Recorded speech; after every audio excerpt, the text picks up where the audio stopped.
thought prior to jumping into the music that we would begin with a little introduction, that being a couple of readings.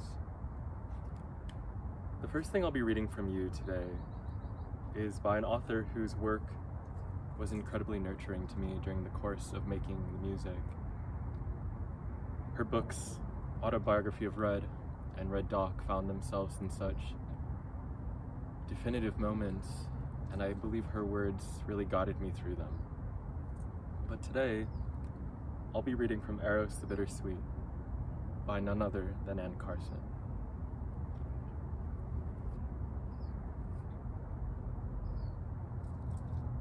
Read me the bit again. Read me the bit again about the thing that is pure. Read that bit. The thing we cannot turn our eyes to. You begin it. John Holloway Cohn. But Socrates keeps insisting on the beginning. After Phaedrus has read Lysias' speech to him once through, he asks him to reread the opening words. Come on, read me the beginning of Lysias' speech. And then he asks him to reread it again. Please? Will you reread the beginning one more time? Phaedrus is politely reluctant. He knows there is no beginning to be found in it, and he says so. Yes, I will if you like, but the thing you are looking for is not there. The thing Socrates is looking for is the now of desire, but Lysias' first sentence already puts the erotic relationship in the past tense. The non-lover starts off by saying to his boy, my business you know, and as to how I think these things that have transpired between us should turn out, you have heard. The fact that Socrates cannot find the beginning of Lysias' logos or of Lysias' eros is crucial. Beginnings are crucial. Socrates emphasizes in the most dignified language that everything in existence has a beginning, with one exception, the beginning itself. Only the arche itself controls its own beginning. It is this very control that Lysias usurps when he takes his pen and crosses out the beginning of Eros for his non-lover. But this act is fiction. In reality, the beginning is the one moment that you, as an unwitting target of winged arrows, cannot control. All that this moment brings, both good and evil, bitter and sweet, comes gratuitously and unpredictably, a gift of the gods, as the poet said. From that moment on, the story is largely up to you, but the beginning is not. In this realization lies the critical difference between Socrates' and Lysias' erotic thinking. Socrates has Phaedrus search Lysias' logos for a beginning in vain to make a point. The beginning is not active. It cannot be placed in the control of a writer or reader. We should note that the Greek verb to read, anagignoskian, is a compound of the verb to know, gignoskian, and the prefix ana, meaning again. If you are reading, you are not at the beginning.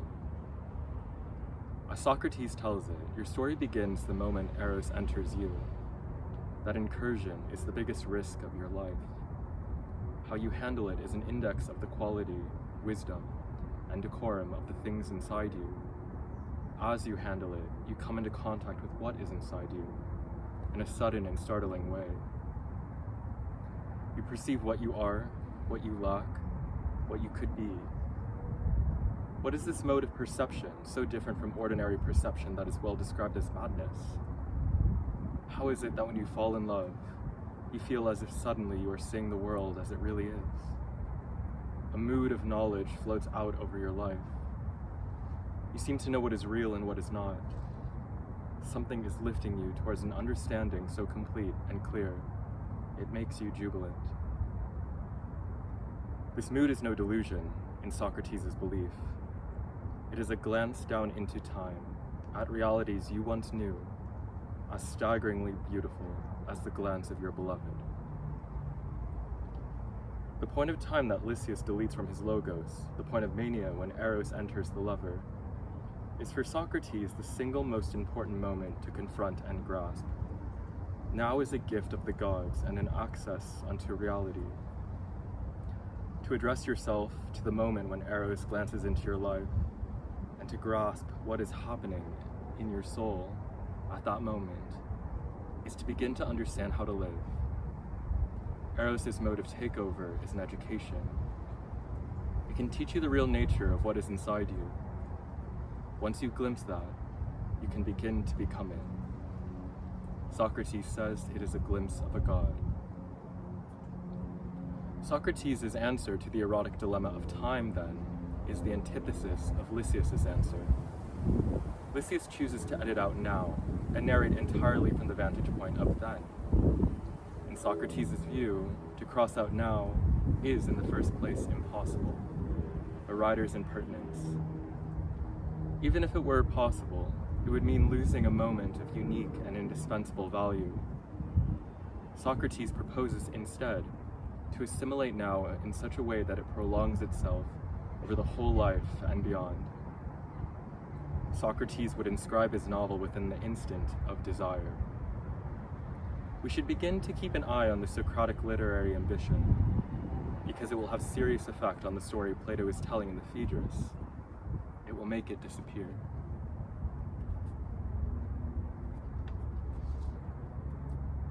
Then ends where now begins.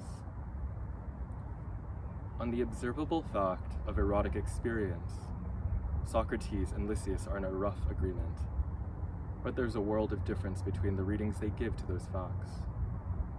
The facts are that Eros changes you so drastically, you seem to become a different person. In conventional thinking, such changes are best categorized as madness. What is the best thing to do with a mad person? Write him out of your novel is Lysias' answer. It is an answer that would make some sense to his contemporaries, for his version of Eros proceeds from thoroughly conventional premises. It conceives of desire in terms of a long-standing poetic tradition, as devastating takeover of the self, and a generally negative experience. It assumes, as was standard in the popular moral thinking of the day, self-control, or sophrosony, as the rule of enlightened life. Socrates subverts both cliches. His approach is radical. He does not doubt that the non-lover will rise to feats of sophrosine. He does not deny that Eros is takeover, a form of mania, but he vindicates mania. Let us see how. Change of self is loss of self, according to traditional Greek attitude. Categorized as madness, it is held to be an unquestionable evil. Socrates does not agree. I must say this story is not true. The story that the non-lover should be gratified in preference to a lover on the grounds that the latter is mad while the former is sane. Now, if it were a simple fact that madness is evil, the story would be fine. But the fact is, the greatest of good things come to us through madness when it is conferred as a gift of the gods. Socrates' central argument, as he goes on to reevaluate madness, is that you keep your mind to yourself at the cost of closing out the gods. Truly good and indeed divine things are alive and active outside you, and should be let in to work their changes. Such incursions formally instruct and enrich our lives in society. No prophet, or healer, or poet could practice his art if he did not lose his mind, Socrates says. Madness is an instrument of such intelligence. More to the point, erotic mania is a valuable thing in private life. It puts wings on your soul. Socrates' exposition of mania as a profitable experience for the individual depends on the theory of dynamics of the soul that is carefully crafted to respond to the questions of erotic control raised by traditional poetry. His analysis subsumes and at the same time subverts the poet's standard metaphor of Eros, so that he may recast their traditional picture of erotic experience. Where they see loss and damage, Socrates insists on profit and growth. Where they see ice melting, he says wings grow. Where they brace themselves against takeover, he unfolds himself for flight. Despite elementary points of concurrence, there is an enormous difference in the end between the erotic attitudes of Socrates on the one hand and Lysias and the traditional Greek sentiment on the other. It is a fine thing to see Plato sum up all that difference in one image. Wings, in traditional poetry, are the mechanism by which Eros swoops upon the unsuspecting lover to wrest control of his person and personality. Wings are an instrument of damage and a symbol of irresistible power. When you fall in love, change sweeps through you on wings, and you cannot help but lose your grip on that cherished entity, yourself. We have seen how Sappho describes the loss of self in fragment 31, as desire takes over her body, mind, and perceptual functions. She says, "Eptoasian," which means something like, "It puts the heart in my chest on wings," or "It makes my heart fly inside me." Anacreon speaks of this same sensation and assigns it to the same cause. I am soaring towards Olympos on light wings for the sake of Eros. The boy I desire is not willing to share his youth with me. The desire that drove Helen mad is represented by Alcaios in similar terms. Eros made Helen's heart fly like wings in her chest, and she went out of her mind for a Trojan man, and followed him over the sea. The significance of Eros' wings has become a poetic topos by Hellenistic times, as we see in the epigram of Archias. You should flee Eros, empty effort. How shall I elude on foot one who chases me on wings? Plato takes the traditional wings of Eros and reimagines them. Wings are no foreign machinery of invasion in Plato's conception. They have natural roots in each soul, a residue of its immortal beginnings. Our souls once lived on the wings among the gods, he says, nourished as gods are by the infinite elation of looking at reality all the time. Now we are exiled from that place and quality of life, yet we remember it from time to time. For example, when we look upon beauty and fall in love. Moreover, we have the power to recover it by means of the soul's wings. Socrates describes how the wings will grow, given the right conditions, powerful enough to carry the soul back to its beginnings. When you fall in love, you feel all sorts of sensations inside you, painful and pleasant at once. It is your wings sprouting. It is the beginning of what you mean to be. Beginnings are crucial. It becomes clear now why Socrates is so intent on them. For Socrates, the moment when Eros begins is a glimpse of the immortal beginning that is a soul. The now of desire is a shaft sunk into time and emerging onto timelessness, where the gods float, rejoicing in reality. When you enter now, you remember what it is like to be really alive, as gods are. There is something paradoxical in this memory of a time that is timeless.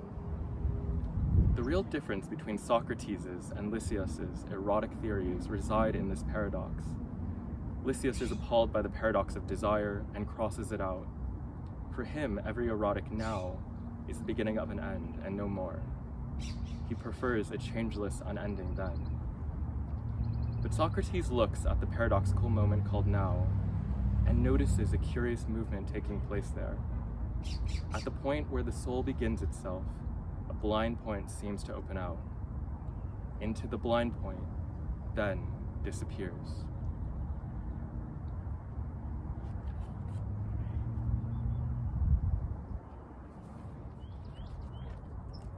The second and final reading is a poem by Walt Curtis. Shaman Ritual at Sunburst Canyon.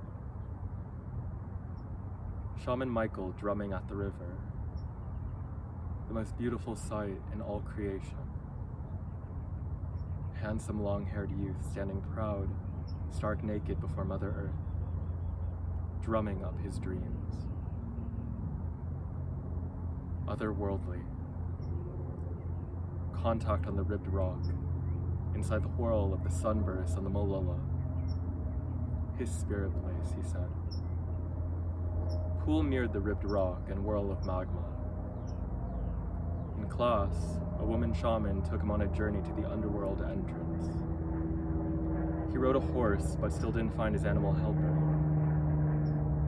But his place of power was here. His guide to the site, me. Both having swam naked here in the past, smoked pot, sunbathed. My glorious Michael and the pride of young manhood. We hallucinated on the clabbered clouds, flying high above the firs. He asked me, "Can we camp overnight here sometime?" "Sure," I replied, my heart beating faster than the drum. How could the cosmos give me such a lovely friend? Soul Son. May I be worthy of his trust and love, O Goddess. O World Mother, protect us both. Nurture our friendship. Please, I beg. I promise to be worthy even unto death. We laughed. We were stunned when the horse-high drum suddenly lost its timbre. How?